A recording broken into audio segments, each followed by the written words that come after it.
తిరుమల, తిరుపతి, వెంకటేశుని పాదాల చెంత కొలువై ఉన్న ఈ ప్రజా ప్రభంజనాన్ని చూస్తూ ఉంటే నా ఈ రెండు కళ్ళు ఎంత పుణ్యం చేసుకున్నాయా అనిపిస్తున్నాయి. నా గత ఫంక్షన్స్లో లక్షల్లో జనం వచ్చినా, నాకు ఆశీస్సులు పలకడానికి తరలి వచ్చిన ఈ రోజున ఇక్కడ సమావేశమైనటువంటి ఈ జన ప్రభంజనాన్ని, ఈ జన సందోహాన్ని చూస్తుంటే మాత్రం నాకిక ఈ జన్మ ధన్యమైందనిపిస్తుంది. ఒక వ్యక్తికి ఇంత ప్రేమ, అభిమానం, గుండెల్లో ఇంత స్థానం ఇచ్చి ఇక్కడ ఉంచుకుని నాంది పలుకుతూ ఆశీర్వచనలు ఇస్తుంది. ఈరోజు ఇక్కడ సమావేశమైనటువంటి ఈ జన సందోహాన్ని చూస్తుంటే యావత్ ఆంధ్రప్రదేశ్ ఇక్కడే ఈ తిరుమలేశ్వరి పాదాల చెంత కొలువై ఉందా అనిపిస్తుంది. మీ స్పందన చూస్తుంటే ఇది యావత్ తెలుగు జాతి హృదయ స్పందనలా నాకు వినపడుతుంది. తెలుగు వారి హృదయాన్ని, తెలుగు గుండెను తీసుకొచ్చి వెంకటేశ్వర స్వామి పాదాల చెంత ఉంచి మా జీవితాల్లో సుఖ సంతోషాలు కావాలి, శాశ్వత ఆనందం కావాలి, మంచి మార్పు రావాలి అంటే ఒక మహా సంకల్పానికి శ్రీకారం చుట్టినట్లుగా ఉంది. 30 సంవత్సరాలు నా సినీ సుదీర్ఘ ప్రయాణాల్లో నా వెన్నుంటి వాళ్ళ భుజాలపై నన్ను ఎక్కించుకుని అందరికంటే ఎత్తులో నన్ను చూపిస్తూ ఉంచుతూ నన్ను ఇంత వాణి చేసిన నా అభిమాన సోదరులకు, ఉత్తుంగ తరంగాల లేచి ఎగిసి పడుతున్న యువ శక్తికి, నన్ను ఒక బిడ్డగా, ఒక తమ్ముడిగా, ఒక అన్నయ్యగా నాకు ఆశీస్సులు పలకడానికి వచ్చిన అమ్మలకు, తోడబుట్టిన వాళ్లకు, నేను వెళ్లే కొత్త మార్గంలో నాకు వారధిగా ఉన్నటువంటి యావత్ మహిళా శక్తికి, ఇంత జనంలో కూడా అంగవైకల్యం ఉన్న మానసిక స్థైర్యంతో ఇక్కడకు వచ్చి నాకు జేజేలు పలకాలని వచ్చిన అంగవైకల్యంతో ఉన్నటువంటి ఆ సోదరులకు, ఆ దేవుని బిడ్డలకు, ఎంతో దూరం నుంచి వచ్చిన కర్షకులకు, కార్మికులకు, చేనేత కార్మికులకు, రకరకాల కుల వృత్తుల వారికి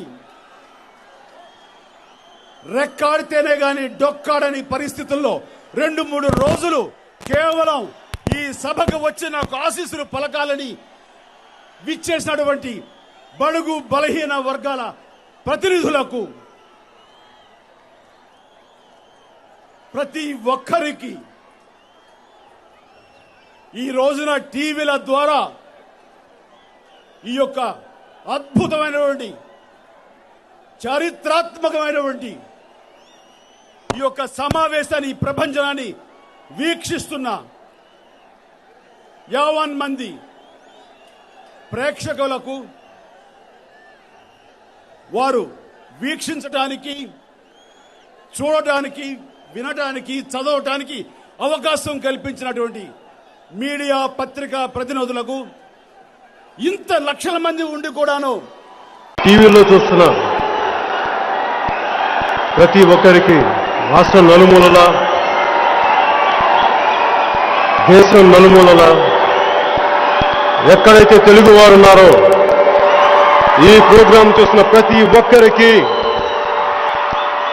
పేరు పేరున నా హృదయపూర్వక నమస్కారాలు.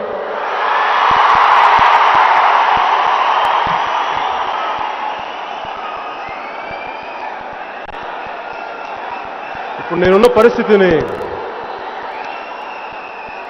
వెళ్ళపోతున్న పరిస్థితిని ఎలా ఉంది అంటే, ఇల్లేమో దూరం, ఇల్లేమో దూరం, అసలే చీకటి గాఢాంధకారం, దారంతా గతుకులు, చేతిలో దీపం లేదు, కానీ గుండెల నిండా ధైర్యం ఉంది. ధైర్యం ఉంది, ధైర్యం ఉంది.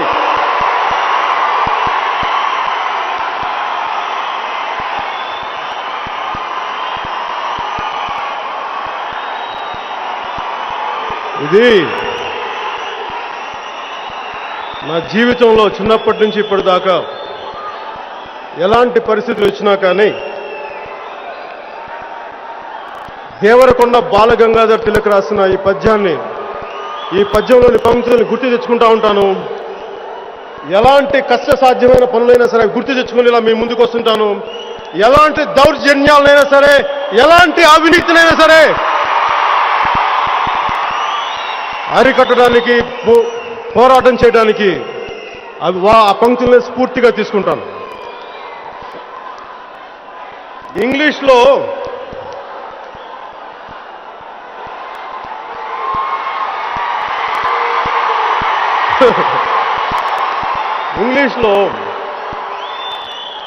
సేయింగ్ ఉంటుంది, to live greatly you have to risk greatly. అంటే చాలా గొప్పగా బతకాలంటే చాలా విపరీతమైన డేంజర్స్ని వెతుక్కోవాల్సి వస్తుంది. నేను ఎప్పుడు చాలా చిన్నప్పటి నుంచి గొప్పగా బతకాలని ప్రయత్నం చేయాల, చాలా సామాన్యుడిలాగే అందరిలాగే బతుకుదామనే ప్రయత్నించాను.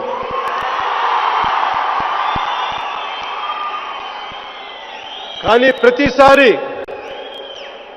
చిన్నప్పటి నుంచి నేను చేసే పనులు ఆయా స్థాయిల్లో ఎప్పుడు నాకు ప్రాణాలు పోయేంత సమస్యలను నేను తీసుకుంటాను. అవి ఎందుకు వస్తాయి నా జీవితంలో నాకే తెలీదు. నేను ఆలోచిస్తాను, ఇలాంటి సందర్భాలు నా జీవితంలో ఎందుకు వస్తాయని. మేబీ పిరికితనంతో, నీ బాంఛంతరా, నీ కాల్ముక్త అనే బానిసని కాదు కాబట్టి.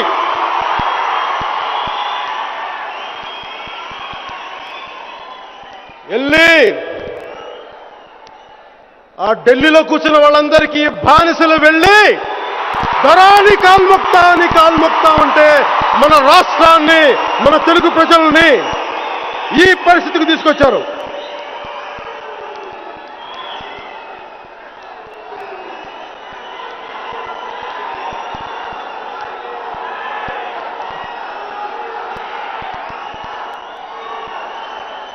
సరిగ్గా 5 సంవత్సరాల క్రితం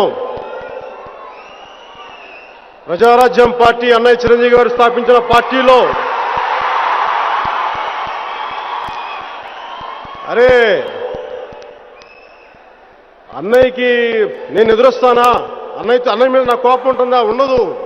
చాలా గొప్పగా బతకాలంటే వాళ్ళెవరో ఢిల్లీలో చేసిన పనికి అన్నయ్య మీద ఎందుకు కోపం చూపిస్తాం?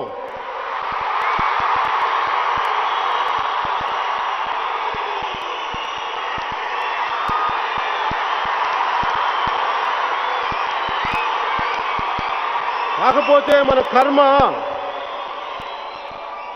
అన్యాయానికి, అక్రమాలకి నేను ఎదురెళ్దామంటే నా దురదృష్టం ఈరోజు నేను అన్నయ్యకి ఎదురుగా నిలబడాల్సి వస్తుంది తప్ప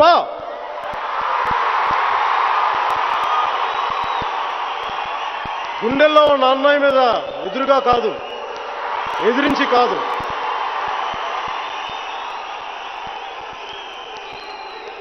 తండ్రి తర్వాత తండ్రి లాంటి అన్నయ్యకి నేను ఎందుకు ఎదురెళ్తాను? కానీ అలాంటి పరిస్థితిని కల్పించింది ఎవరు? అక్కడ ఢిల్లీలోకి వచ్చిన కాంగ్రెస్ హైకమాండ్.